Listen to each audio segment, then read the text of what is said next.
बिस्मिल्लाहिर्रहमानिर्रहीम। मेरे मोहतरम नाज़रीन और सामईन, इल्म एक समुंदर है।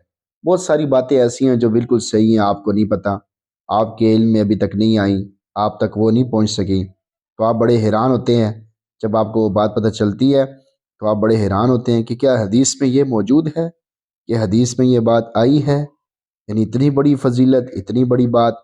आदमी हैरान होता है।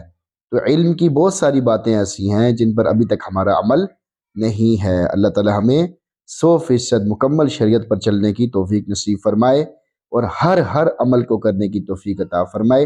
मौलाना यूनुस पालमपुरी साहब दामद बरकातुहुम ने एक वीडियो बयान में ये फरमाया कि इशा के बाद 4 नफल पढ़ना ये लैलतुल कदर में, शब कदर में नफल पढ़ने के बराबर है। अब ये बात उन्होंने फरमाई, तो उस हवाले से जो है वो लोग इस मसले को पूछ रहे हैं कि क्या बात ये वाकई सही है। हमने तो आज तक इस तरह की बात बिल्कुल ना सुनी है, ना पढ़ी है, ना हम तक ये बात पहुंची है।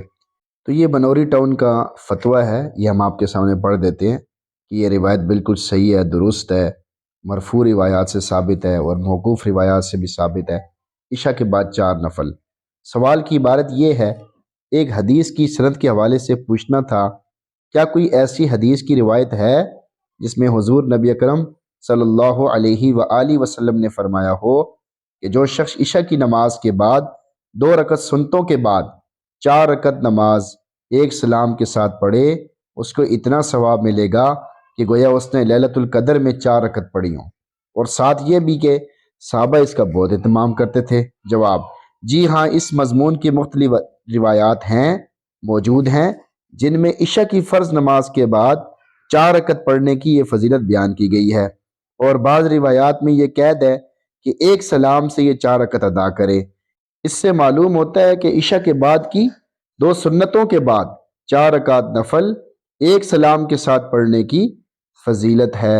रिवायत में इसकी वजाहत तो नहीं कि सहाबा इसका इत्माम करते थे, ताहम फजीलत रिवायत करने वाले सहाबा से ये बात बईद है, यानी बहुत मुश्किल है कि वो इस पर अमल ना करते हों। ज़रूर अमल करते होंगे, जब वो इसकी रिवायत कर रहे हैं तो इस पर अमल भी ज़रूर करते होंगे।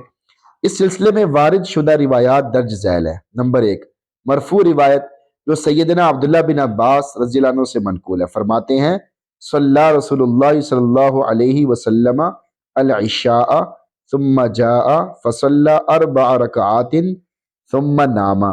रसूलुल्लाह सल्लल्लाहु अलैहि वसल्लम ने इशा की नमाज पढ़ी, फिर घर आए तो 4 रकतें अदा की, फिर सो गए। सही बुखारी।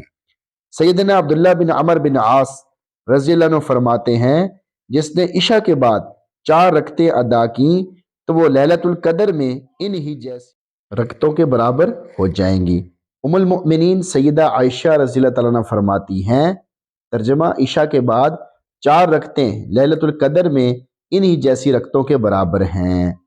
सैयदना अब्दुल्ला बिन मसूद रज़ियल्लाहु तआला अन्हु फरमाते हैं, जिसने इशा के बाद एक सलाम से 4 रकतें अदा की तो वो लैलतुल कदर में इन ही जैसी रकतों के बराबर हो जाएंगी। लिहाजा मज़कूरा नवाफिल इस नीयत से पढ़ना जायज़ हैं। फ़कत वल्लाहु आलम। तो अल्लाह ताला हमें भी एहतिमाम नसीब फरमाए। कितनी बड़ी फजीलत है और कितना आसान है। अल्लाह ताला हम सबको तौफीक अता फरमाए। पहले हमें अगर इस बात का नहीं पता था तो अब हम इसके पढ़ने का एहतिमाम करें, ये बहुत बड़ी सआदत है। वैसे भी ईशा की नमाज के बाद आदमी तहज्जुद की नीयत से भी नफल पढ़ सकता है। जिसको ये पता हो कि मैं सुबह नहीं उठ सकूँगा तो वो ईशा के बाद फिर नफल पढ़ ले। तो हमें ये रखते लाजमी पढ़ने का एहतिमाम करना चाहिए। अल्लाह हम सबको तौफीक अता फरमाए और अमलों की हिरस अता फरमाए। आमीन।